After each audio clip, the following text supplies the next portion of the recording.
La géographie économique, telle qu'elle se développe à partir de 1955 en gros, correspond à une nouvelle manière d'envisager la société, les sociétés modernes. La géographie classique, celle de tradition vidalienne en France, était capable de rendre compte de sociétés où la division du travail n'était pas encore très poussée dans un certain nombre de domaines, si bien que l'on pouvait rendre compte de la diversité géographique avec une notion simple comme celle de genre de vie.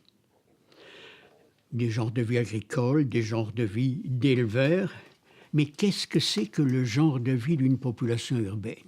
Oui, les gens rentrent chez eux le soir, tous dînent à peu près à la même heure, vont se coucher à la même heure, mettent le réveil et se réveillent à la même heure, partent au travail, s'occupent des enfants. Mais entre 7h, 8h ou 9h le matin et 17 ou 18h l'après-midi, chacun fait quelque chose de différent. Et c'est un des éléments capitaux du cycle de vie.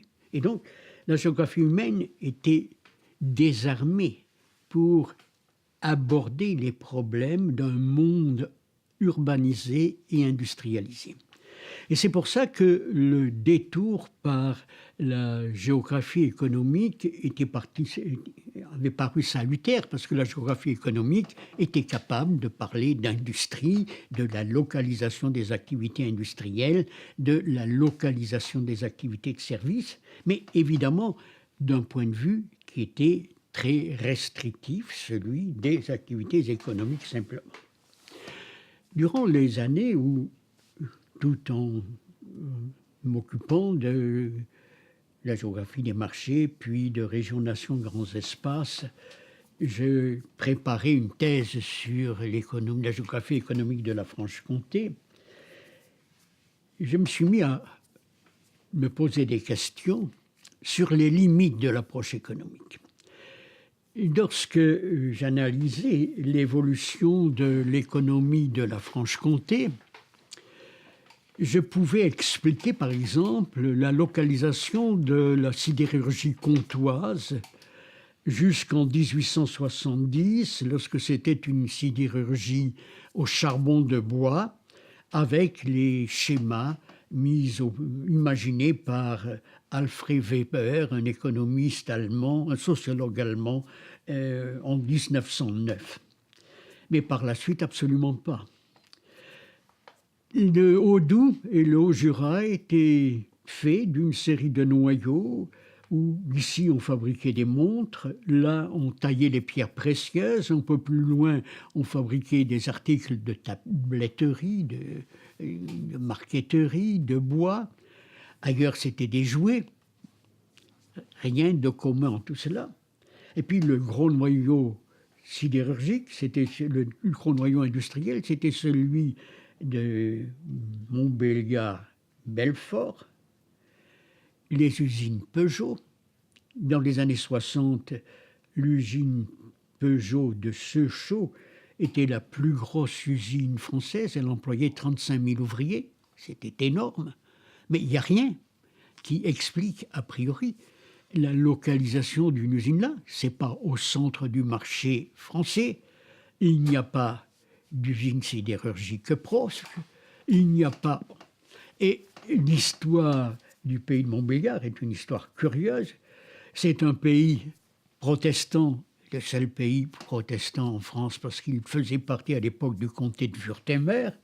Il est devenu non pas calviniste comme les autres pays de langue française, protestants de langue française, mais luthérien. Au cours du XVIIe siècle, XVIe siècle au XVIIe siècle, il a admis toute une série de minorités, des Ménonites, venant du Jura suisse, de Berne et d'Allemagne, des calvinistes venant d'un peu partout. Et il s'y est fait une division du travail. Les grandes fermes ont été prises par les Ménonites, bon. Et l'activité industrielle est passée aux mains des familles calvinistes. Ces familles calvinistes avaient des liens avec les familles calvinistes de Mulhouse et avec celles de la région du nord-est de la Suisse. Et c'est de là qu'elles importent leurs activités au début du XVIIIe siècle. Les usines Peugeot à cette époque-là sont des usines d'indiennerie, de teinture décotonnante. Aux alentours de 1800, Peugeot se reconvertit dans la grosse horlogerie. Et pour la grosse horlogerie, il faut des ressorts.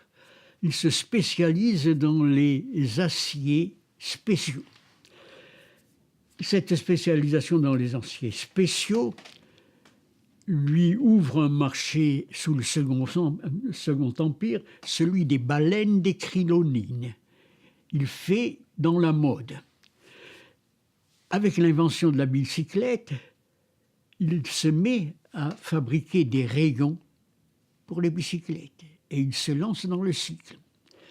Une des branches de la famille Peugeot décide de fabriquer des automobiles, mais c'est à Lille. Et c'est à cause de la Première Guerre mondiale que l'activité s'arrête à Lille et qu'elle est transportée à Paris. Et c'est en 1928 simplement qu'elle est installée dans la région d'où la famille Peugeot est. Bon. Quelle est la logique en termes de théorie économique? Il n'y en a pas. C'était logique de communication, de filière sociale. Et par conséquent, je me suis rendu compte qu'il me fallait faire appel à autre chose qu'aux modèles économiques que j'avais appris en faisant de la géographie économique.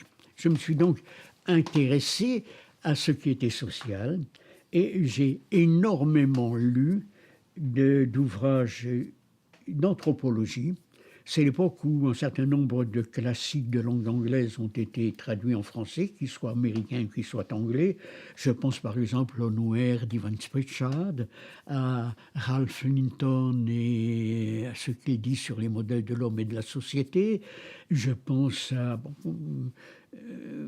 Radcliffe Horan. Tous ces ouvrages-là, je les dévore en français ou en anglais. Alors j'ai oublié de dire que durant les 3 ans où je ne faisais rien à Toulouse, comme je m'ennuyais en cours, je lisais des romans policiers. Comme ils partaient trop vite, je me suis mis à lire des romans policiers anglais, ce qui fait que je lisais l'anglais sans aucune difficulté, même sans le parler. Et ça m'a servi énormément par la suite. J'ai lu dans les années 60 beaucoup plus d'anglais que je ne lisais de français. D'où un peu ma réputation de passeur. Donc, je m'apprends beaucoup de choses au contact de l'anthropologie, surtout de langue anglaise, américaine ou anglaise. Je tire également des éléments de la sociologie, mais la sociologie durkheimienne ne me plaît pas, je ne sais pas pourquoi, mais... Et Talcott Parsons me rase un peu. Je tire un certain nombre d'éléments, plutôt d'ouvrages dont on ne parle guère, comme Amitai Etzioni sur les organisations. Et je tire beaucoup d'un ouvrage d'un anthropologue belge qui a travaillé au CNRS en France et qui s'est ensuite installé à Los Angeles, Jacques Maquet, qui a publié en 1970 un ouvrage sur espace et pouvoir en Afrique, dans lequel il attire l'attention sur le rôle des relations institutionnalisées dans l'organisation de l'espace. C'était un des points qui me manquait pour faire de la géographie sociale. La géographie sociale telle qu'elle se pratiquait était une géographie des classes sociales. C'est-à-dire qu'elle elle examinait les retombées sociales de la géographie. Elle valait pour les sociétés industrielles modernes. Elle n'avait pas d'instruments qui lui permettent d'expliquer les sociétés d'ordre ou les sociétés féodales, etc. C'était donc un élément qui était très insuffisant. Le premier élément, l'idée de relations institutionnalisées. Deuxième élément, celui que j'avais tiré de Linton, l'idée que dans toute science sociale, on réfléchit à ce qu'est l'homme, on fabrique des modèles de l'homme, et on réfléchit à ce qu'est le fonctionnement de la société. Il y a des modèles de la société. Troisième élément, et qui me vient de contact avec un philosophe de l'université de Besançon, philosophe et sociologue. Il travaillait en relation avec des sociologues de l'Europe de l'Est, et ces sociologues étaient à la recherche de domaines qui ne les compromettent pas dans une société marxiste. Et ils avaient découvert les recherches sur les calendriers espace-temps. Et il y avait des travaux analogues nombreux aux États-Unis par suite des problèmes de circulation. On faisait des enquêtes sur les calendriers espace-temps, c'était un domaine. Et je me dis, c'est ce qu'il faut. Au lieu de prendre le genre de vie comme un tout, on le découpe en morceaux. Il y a à certains moments, à certains sols, on joue un rôle, on est pris dans un système de relations internationales, internationalisées où on joue un rôle. Et à partir de là, on substitue à l'idée du genre de vie l'idée d'un calendrier espace-temps qui permet de rendre compte, de décrire avec des éléments interprétatifs ensuite la société.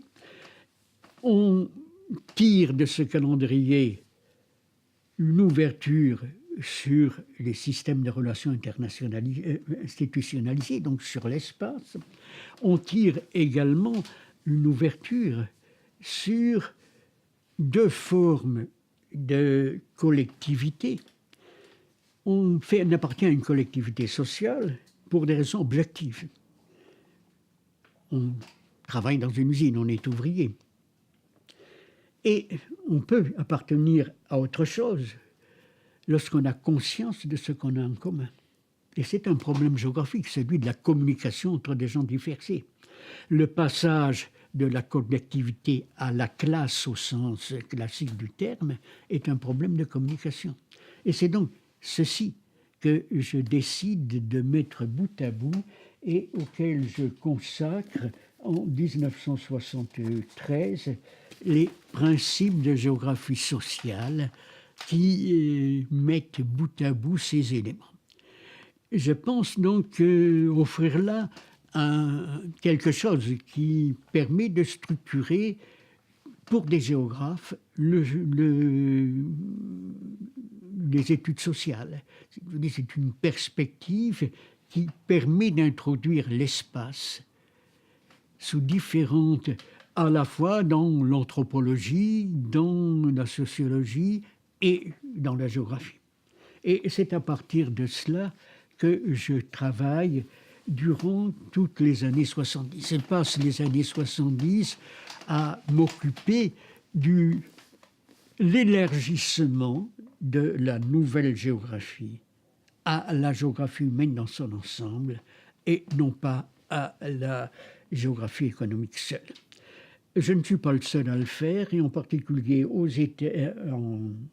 Scandinavie, Thorstein Egerstrand, qui est un des rares spécialistes de nouvelle géographie à s'intéresser dès le départ aux problèmes de communication, d'information, propose ce qu'il appelle la time geography, c'est-à-dire une approche qui met l'accent sur les trajectoires de chacun. Il dit, pour étudier une société, on prend une carte les deux premières coordonnées. Puis on ajoute, troisième coordonnée, le temps. Et on suit les trajectoires de chacun à l'intérieur de ce volume. Quand les gens ne bougent pas, c'est une verticale. Quand ils bougent, c'est une oblique. Et on voit ces filaments individuels se réunir à l'usine, au magasin. Et on découvre cette géographie espace-temps sous une forme graphique.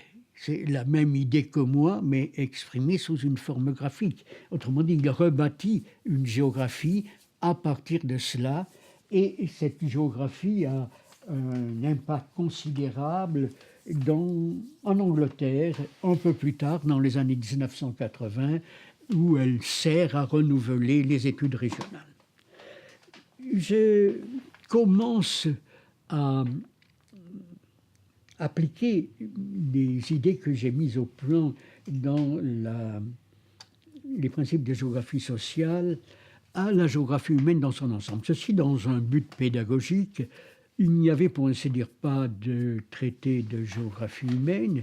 Lorsque j'étais étudiant, le seul traité qui existe, c'était celui de Jean Brune, qui avait été publié en 1910, qui n'était pas, au début des années 1950, très à jour et très...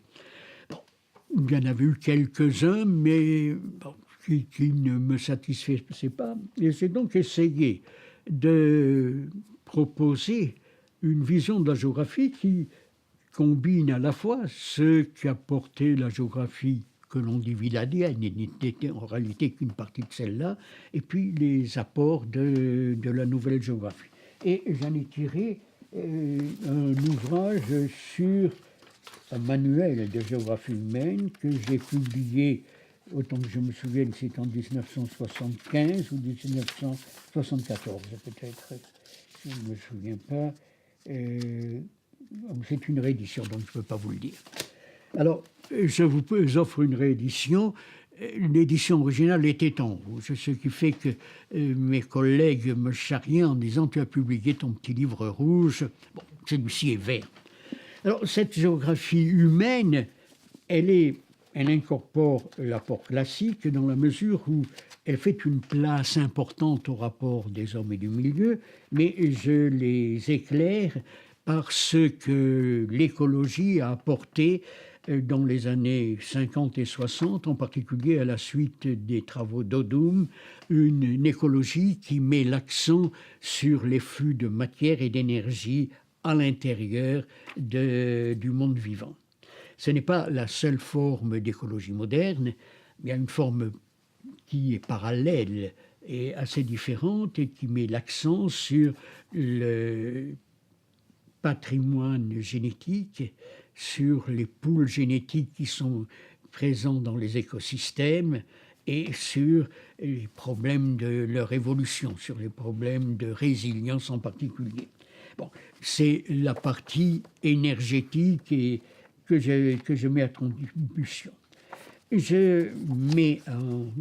J'intègre également un autre aspect essentiel de la géographie classique, qui est la géographie médicale, qui, j'en ai pas parlé, mais qui était un des apports originaux dû à Max Sor, un des élèves de Vidal de la Blache, de la géographie française entre les deux guerres. Et par la suite, il y a une branche très vigoureuse de la géographie médicale qui se développe aux États-Unis, lorsqu'en 1945, un médecin de l'Institut Pasteur d'Hanoï, français, Jacques May, s'installe à New York, à la Société de géographie, et devient le grand spécialiste anglo-saxon de la géographie médicale.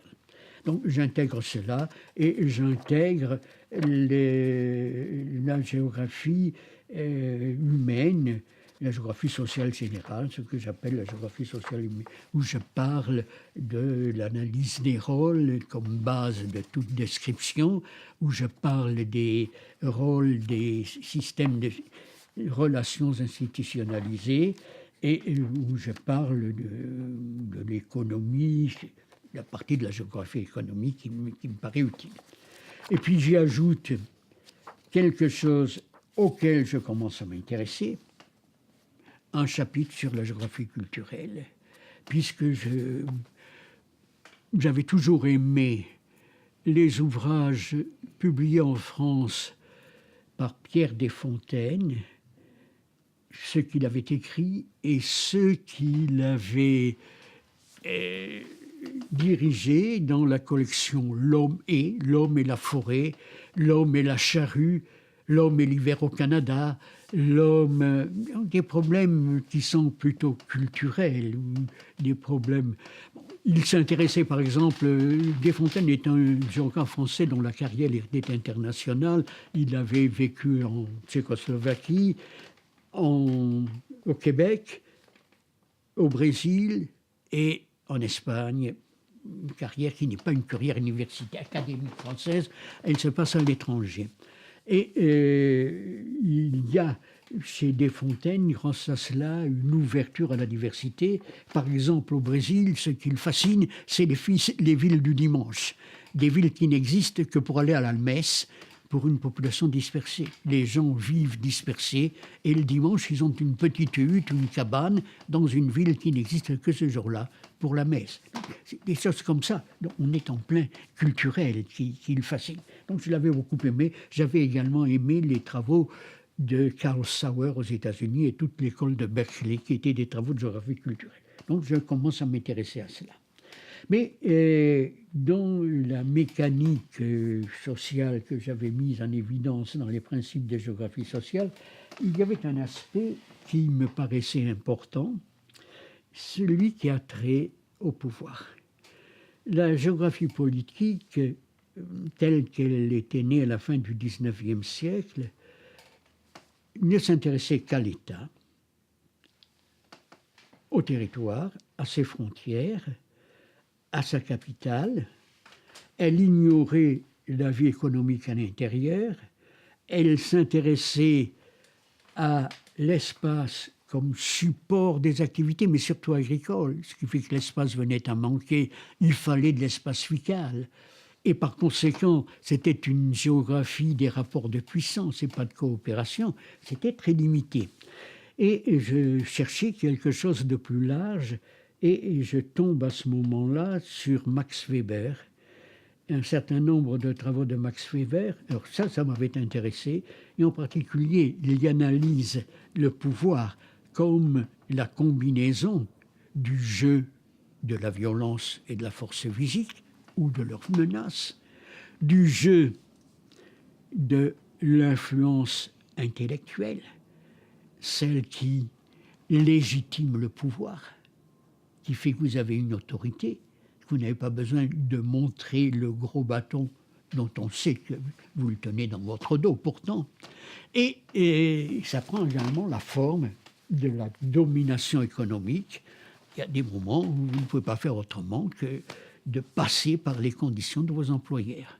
Et c'est donc à partir de là que je propose en 1978 un ouvrage sur espace et pouvoir qui essaie de refonder la géographie politique à partir de cela. Le pouvoir est quelque chose qui naît de la force, mais la force est quelque chose qui n'est pas capable de régir de manière permanente un grand espace. On obéit au gendarme quand il est là. Et on ne peut pas mettre un gendarme derrière chaque citoyen, ça ne fonctionnerait pas. D'autant plus qu'il faudrait un gendarme derrière chaque gendarme pour être sûr qu'il ne vous trahisse pas. Et par conséquent, le pouvoir pour n'est jamais qu'un élément. Et l'autre pièce qui est tout au moins aussi essentielle, c'est la légitimité, d'où les formes primitives de pouvoir, qui sont des formes de roi-prêtre, de roi dont le pouvoir est au moins autant d'origine religieuse, d'origine symbolique, que d'origine de contrainte. Donc ça ouvre un espace, et cela explique les sociétés à la manière de celles qu'analyse Pierre Clastre, des sociétés contre l'État. Donc ça ouvre toute une série de perspectives sur la géographie politique des sociétés passées. Et ça permet d'introduire à travers la domination économique le rôle des lobbies et toutes ces choses-là dans le fonctionnement de la société. Cela montre l'importance des faits de communication dans la vie politique. Et ça attire l'attention dans les systèmes politiques modernes sur le rôle de l'opinion publique, sur la manière dont se crée une classe d'intellectuels auxquels on doit, dans une large mesure, la formation de l'opinion publique. C'est l'opinion de tout le monde, mais tout le monde n'est pas capable d'écrire dans un journal, tout le monde n'est pas capable d'écrire un livre. C'est finalement l'opinion publique, l'ouverture à un establishment intellectuel de quelque chose qui permet de diffuser des opinions beaucoup plus que le reflet d'opinions qui existent déjà. Et ceci est très intéressant. Et je me dis, c'est essentiel pour comprendre la crise actuelle de nos systèmes politiques, à partir du moment où les médias permettent une communication beaucoup plus facile, la domination des moyens de diffusion classiques et des intellectuels qui les nourrissaient disparaît. On rentre dans des sociétés où sur Internet, n'importe qui peut jouer au leader d'opinion, fût-ce Trump ou un autre. On rentre dans un monde dans lequel il n'y a plus d'establishment intellectuel, où il n'y a plus d'intellectuels liés. Donc, vous voyez comment, alors évidemment ce n'est pas dans ce livre-là, mais comment il me semble qu'il est possible d'ouvrir la géographie économique et la géographie politique à ces orientations. Voilà donc comment, dans les années 1970, je me consacre essentiellement à l'élargissement de la géographie humaine aux sociétés contemporaines et à la modernisation par conséquent de l'ensemble de la géographie humaine et de la géographie politique et de la géographie sociale.